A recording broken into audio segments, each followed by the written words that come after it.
While retirement is generally seen as a time of relaxation and self-focus, God calls us to love, serve, and help others for a lifetime. He has been preparing us for this retirement season, literally our entire lives.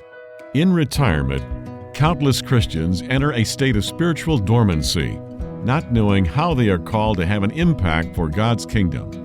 The Retirement Reformation seeks to encourage and empower the 50 million Christians approaching or in retirement to embrace the calling God has been preparing in them. When the world says it's time to stop, you can begin to have your greatest impact. Welcome to iRetire4Him, the mouthpiece of the Retirement Reformation, where our goal is to journey from retirement to reformation so you can say, I retire for Him. Reaching out to the 50 million Christ followers who are in retirement or fast approaching retirement. You've tuned into iRetire4Him, the mouthpiece of the Retirement Reformation, where we have as our hope, our desire, our goal to help you embrace the calling that God has been preparing you for all of your life. I'm your host, Jim Brangenberg, and of course, I'm joined by Bruce Bruinsma, the founder of the Retirement Reformation. We'd love for you to check us out online, retirementreformation.org, retirementreformation.org, and of course, our Facebook page, if you're out there on Facebook, Retirement Reformation. Bruce, we've spent the last several podcasts talking about your book, Finding Freedom, Understanding the Power of a Future-Funded Ministry. Before we get into our conversation today, which you really want us to talk about the American dream, is it fact or fiction?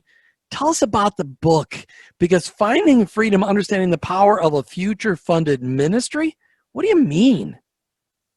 Well, when a number of years ago, when I sat back and thought about, ask God, where should I start a dialogue with a large number of people that will be of help to them and bring clarity to their lives and to their future? And in praying and thinking through what that series might look like, it was just very clear that, in fact, I needed to start with finding freedom, because what's the opposite of freedom? Well, imprisonment. Exactly. Being chained, being shackled, being restricted, being minimized, being all of those negative things. And unfortunately, in our culture today, instead of appreciating and encouraging the value and the benefits that come from aging, our culture tends to denigrate it. And so the clear idea, the clear message to me was, for those that are approaching that area or have parents that are, or anyone that's in that arena, the very first thing they need to realize is to be able to realize they are free to be able to serve God and that they are not restricted. And so this idea of finding freedom is finding freedom in order to be able to fill in the blank.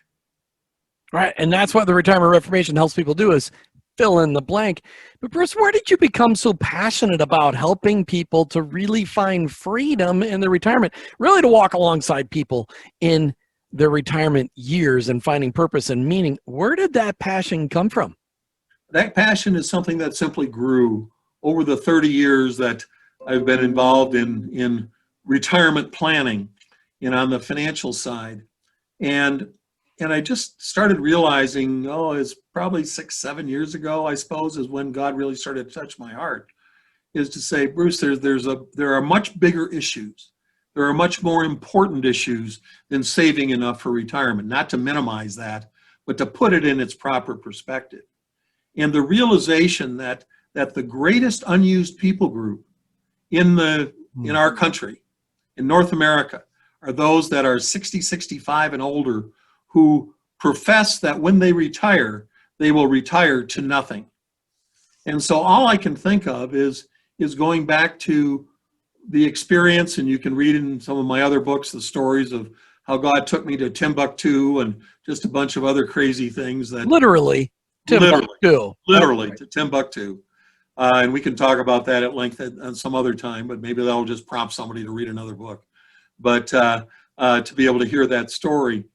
But what prompted that was a realization that missionaries who spent maybe 30 years on the field and didn't have a retirement plan that would support them financially for additional ministry when they got home were totally controlled by a lack of money, by the thing that they said they didn't care about, that wasn't important, that they were totally controlled. And the thought that kept going through my mind was, oh my goodness, the devil wins. He takes someone who's got 30 years of experience and they got to go live someplace where it's cheap because they can't afford to go where it is that they could more actively minister. Okay, there was that thought 30 years ago. It's the same kind of a thought, Jim, in saying, oh my goodness, here's someone who's prepared for 60 years to be able to take a step in ministry, to be able to help build the kingdom, and the devil's neutralized them in saying, oh, I'm going to do nothing. It's the same thought process of there being a need and an opportunity, and God put everything in place, and we just simply turn our back on it. Doesn't that all tie back to the false belief that the American dream of retirement is actually reality, when in fact the American dream of retirement is a fictional story? It absolutely is. As a matter of fact, I struggled for quite a while to be able to come up with, so what is the American dream cultural story about retirement? And it goes like this, that after you retire, you're going to go downhill physically and mentally. And then you're going to die. And the great American dream is to jam as much leisure as you possibly can into that time in between. There's the lie of the American dream that people have bought into. And you see all kinds of examples of it. I have them in the book. But starting in the late 50s, with the development of special communities, where the promise was you can live your life with no stress, with no pain, with no problems, in deep joy, doing exactly what you want to do. And that's the definition of retirement. Well, it doesn't mean there's anything wrong with living in those communities, as long as you step outside of them and help someone who has a need that you are prepared to help, or someone inside of the community. It's so powerful when you realize how the enemy has just been running a deception campaign against retirees in this country. Talk about fake news. Man, there's fake information, I will tell you. Yeah, I mean, you get riled up about it. I mean, fake news. I mean, retirement years is the greatest time of our lives, where we give the freedom to do as much ministry as we could possibly do in the years that we have left. It's not a place for you to go take a spot on the grandstands of life and just watch what's going on. It's a time for you to get back on the playing field of life. Maybe you're not running the plays anymore, but you're sitting along the sidelines being a coach, mentoring and discipling, and using all that incredible wisdom you've been given. Bruce, when we come back, I really want to talk about what Scripture has to say about the narrative of retirement and why the American dream is really not real. The American dream of retirement is not only a lie, but it's almost a curse against people because it destroys people's lives. You've been listening to iRetire4Him with your host, Jim Brangenberg, and our founder, Bruce Bruinsma of the Retirement Reformation. We'll be right back. The Retirement Reformation wants to come alongside you as you navigate in each stage of your retirement. Our online resources include our blog, our downloadable books, and life planning studies, as well as membership and coaching options. Go to retirementreformation.org and use these resources to begin the transformation of your retirement.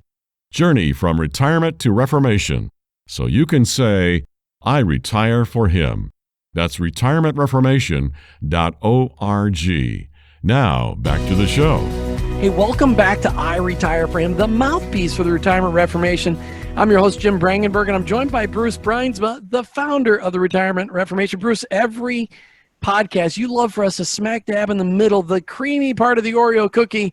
You love to highlight the story of somebody living out their faith in their retirement years. Who do you have for us today, Bruce? Well, Jim, we're just honored today to have John Bolt. And John and I have lots of things in common. Our Dutch heritage is one. Our commitment to ministry is a second.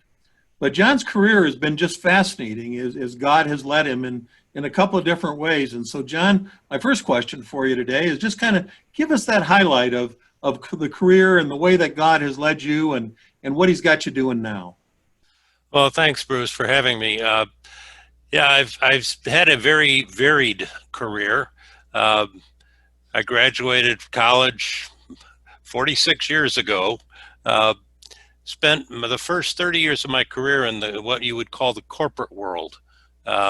Came up through the finance activity, not the accounting, but more the treasury function. And sort of the highlight of that portion of my career was becoming vice president and treasurer of the Kellogg Company, where I spent almost 15 years.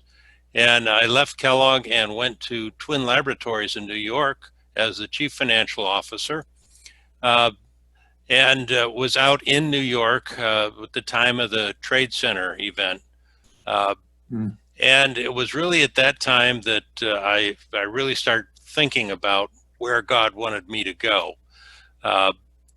And as chance would be, my sister-in-law called me one day and said, "Did you know the Christian Reformed Church is looking for a CFO?" And I had never even thought about doing something like that, but I had a tremendous sense of peace come over myself. It was just like, this is what I need to do.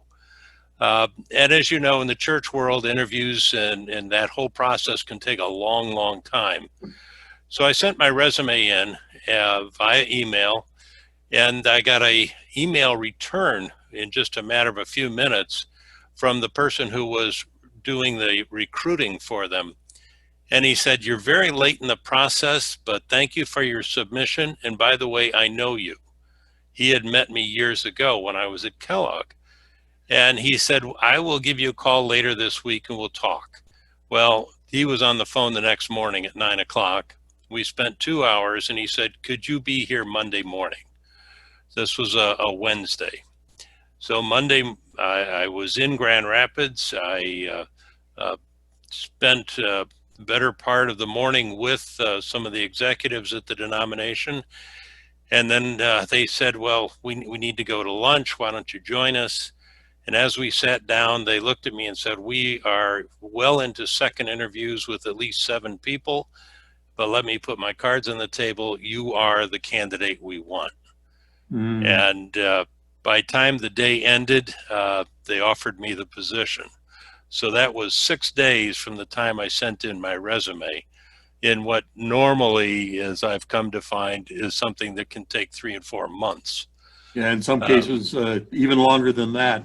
Yeah. You know, what always, not surprises me, what always impresses me about the way that God works is that, number one, often it's an unusual twist to where it is that you think you're going. And that's true for maybe for all of us. There's an unusual piece to it. And often it happens very rapidly. And yet at the same time, you would think that when something happens rapidly, that there would be a sense of, oh my goodness, what's going on? And yet you say that there was a sense of peace. Talk about that just a little bit more, because I think our audience needs to hear that part of the way God works. Yeah, I had been actually looking at other opportunities and talking with a number of different companies. And you always have sort of a sense of apprehension when you go into a new place and you meet the people. And yet when my sister-in-law called and told me what this job was, I just knew it was right. I mean, there was no doubts. This is what I needed to do. I flew to Grand Rapids with the thought in my mind, yeah, this is the job for me.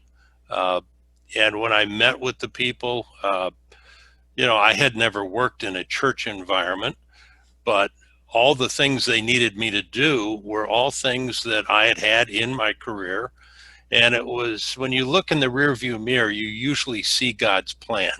Somehow going out the windshield, it's very foggy, but the rearview mirror tends to be very clear. And it was obvious to me all the different things that I had done in my life were really lining up for this position. When God calls us, He also has prepared us. Sometimes we don't know that we're being prepared when we're going through either painful events or growing events or whatever it may be. But when you can look back again through that rearview mirror, you can see God's preparation. But now in the position that you're in of giving, leadership to the financial direction for a whole denomination and the 800 plus churches that make up that denomination, and the position that you sit in, what gets you up in the morning? Because obviously you could be quote unquote retired, but you get up in the morning and you're at it, and as we talk, you're right on target. So what is it that gets you up in the morning as you think about what's ahead for the day or for the week or for the next month? Well, I think the one thing that I have found in this position is the tremendous variety of responsibilities. And the normal take care of all the finances, make sure the cash is invested. You and I, Bruce, met because part of my responsibility is taking care of our pension operations. But then you also have the days when your boss calls you and says, we've got COVID-19 happening, and we've got a lot of small churches that we know are suffering because they can't meet. Their minister is bivocational, and they've lost not only the income from the church, but from their other job. What should we do? And what's always amazed me is how all of a sudden God puts a thought in my mind, and I said, well, we have these extra funds sitting in this particular area. I think we could tap into that.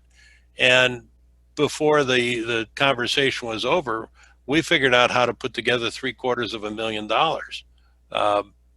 And since that time, we've reached out to over 150 churches. That's not something you get to do in the corporate world, where you really talk to people and you understand this action is not just financing a company and buying a new factory. You're changing people's lives.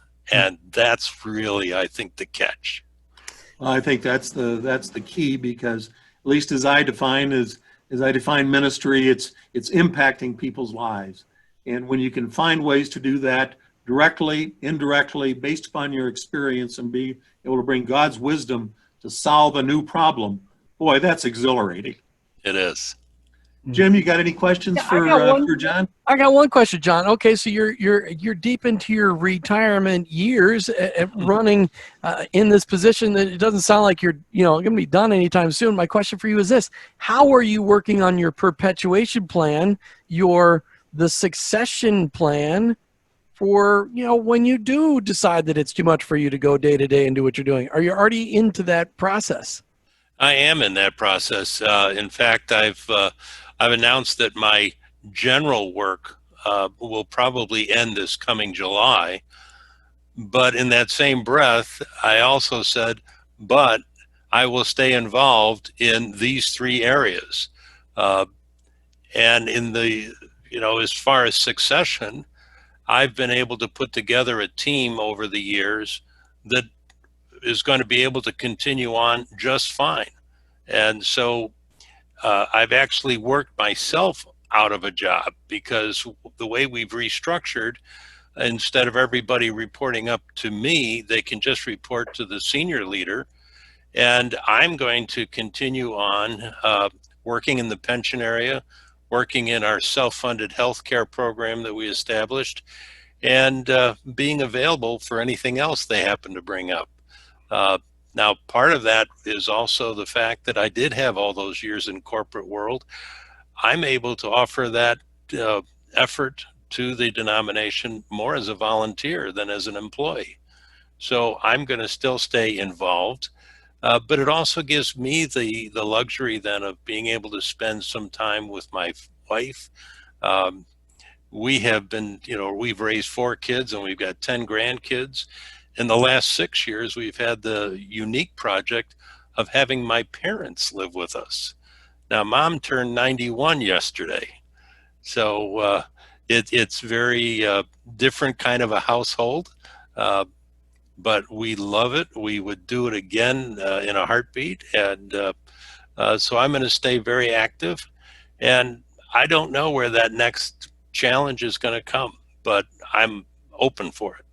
It just Well, sounds. I'm just going to remind you, John, of something called the Retirement Reformation. There might be a role for you there. So, Okay. That's with right. You that, can check it out online, retirementreformation.org. Bruce, we're out of time. we are. John, thank you so much for making the time available. I appreciate your ministry, appreciate your heart, and I know our audience has appreciated your message. Thank you very much. Well, thank you for having me. We'll be right back with lots more from Bruce Bruinsma, the founder of the Retirement Reformation. You're listening to I Work for Him, the mouthpiece for the Retirement Reformation. It's time we stop looking at our retirement years as 30 years of vacation, leisure, and self-gratification. Let's take control of our retirement life plan and build meaning, purpose, and intentionality into it. Go to retirementreformation.org and click on the word manifesto. We invite you to make a retirement declaration to yourself and to God.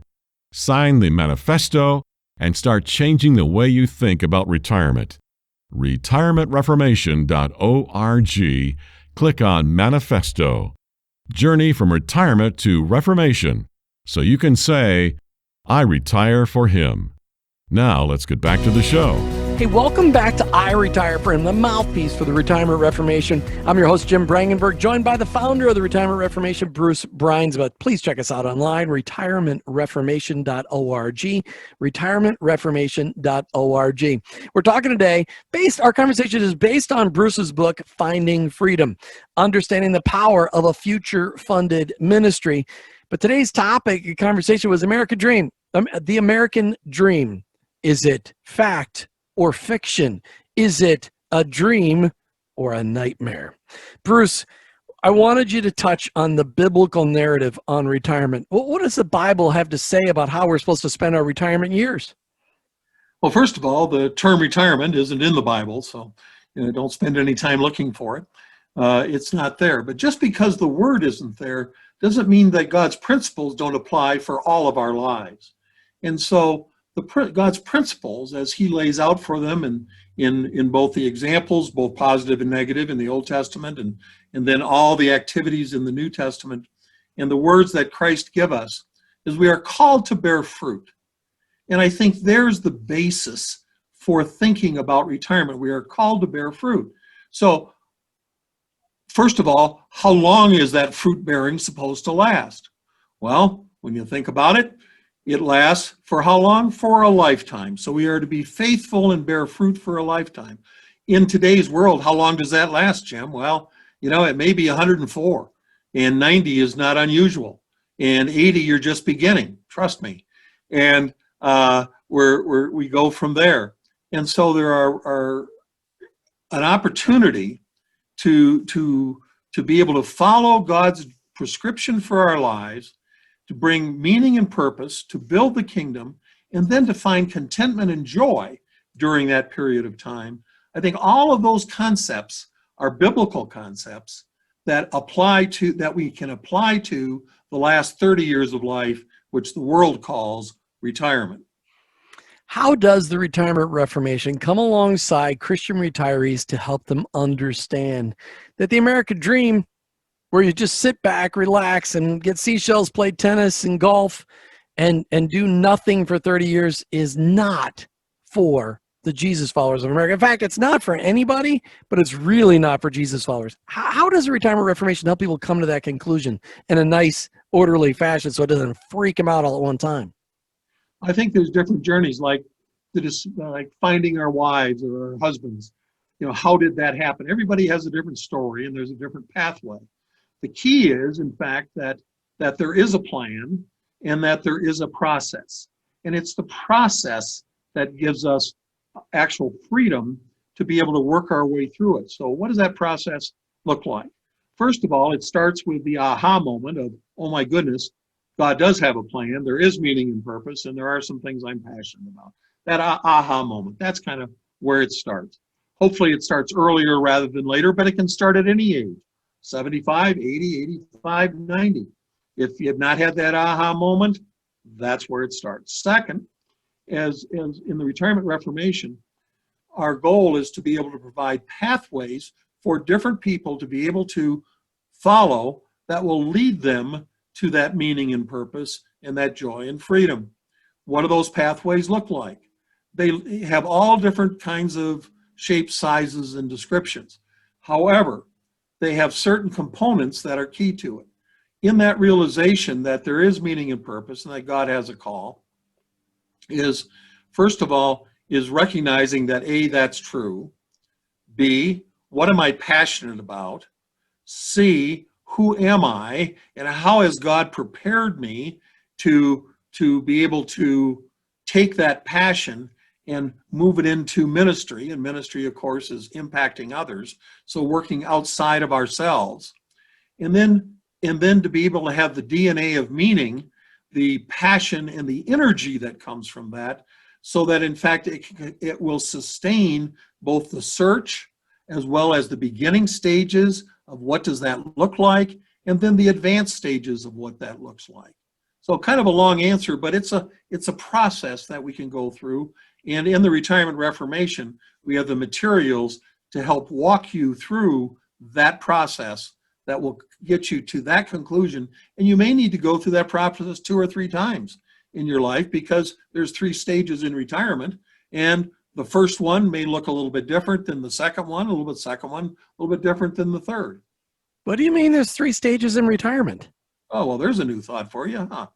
Yeah, as a matter of fact, because just think about it, retirement is 30 years. Let's just go with that. So when you think of 30 years, and if say you're in your 50s or 60s or later and listening to this, go back to when you were 20 and take the 30-year period, Jim, between 20 and 50, and just ask yourself this question. Did anything happen in my life between age 20 and 50? Well, what didn't happen in your life? What exactly? 50. When I pose that question, it always gets a laugh and well, what a dumb question is that? Let's now just transpose that and say, what in the world, why would we think that between 60 and 90, it's all going to be one homogeneous period? That makes no sense. So in that period between, say, 65 and late 70s, 78 or so, that's a very active period. And there's all kinds of activity that you are capable of doing generally.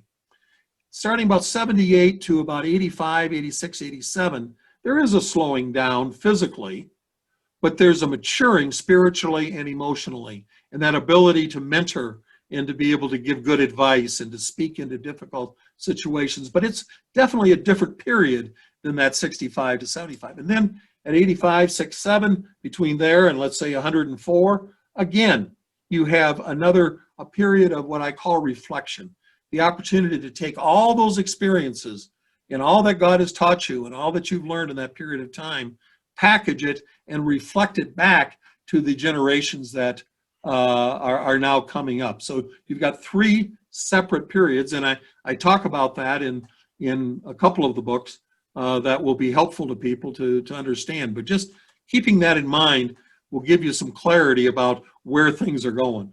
And that's really the dream of retirement, the way you just described it, just understanding that our retirement years will have much purpose.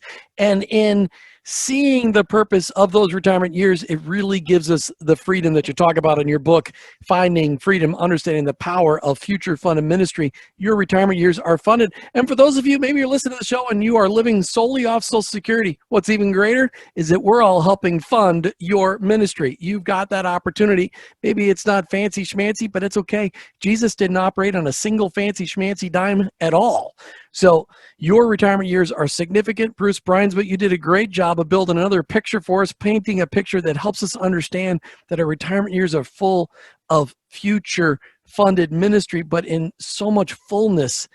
Just thank you for drawing that picture for us, Bruce. I really appreciate it. Well, it's my pleasure, and that's what God's put on my heart hopefully some of that's been transferred to yours and to our listeners. Oh, it has for sure. You've been listening to I Retire for Him, the mouthpiece of the Retirement Reformation, and we ask you to check us out online, retirementreformation.org. Lots of resources out there that will help transform the way you look at your retirement years. I'm your host, Jim Brangenberg, and of course, we've been joined by Bruce Bruinsma, the founder of the Retirement Reformation. We're Christ followers pursuing purpose in our retirement so we can ultimately say, I retire for Him. Thanks for listening to I Retire for Him with your hosts Jim and Martha Brangenberg and Retirement Reformation founder Bruce Bruinsma. I Retire for Him is the mouthpiece of the Retirement Reformation. Most Christians tend to follow the world's pattern of rest and self-pampering during retirement. However, in your retirement, you can be focused on God's unique call to love, serve, and help others. This can be your best season of life if you take advantage of a life's worth of knowledge and experience and combine it with a greater freedom of time and money and invest it all in the generations both preceding and following you. The Retirement Reformation is encouraging Christians to find and follow God's call in all seasons and aspects of life, especially in retirement. Take time to sign the manifesto at retirementreformation.org and explore the wealth of resources available on our site. Join this movement of God and journey from retirement to reformation so you can say, I retire for Him. Go to retirementreformation.org.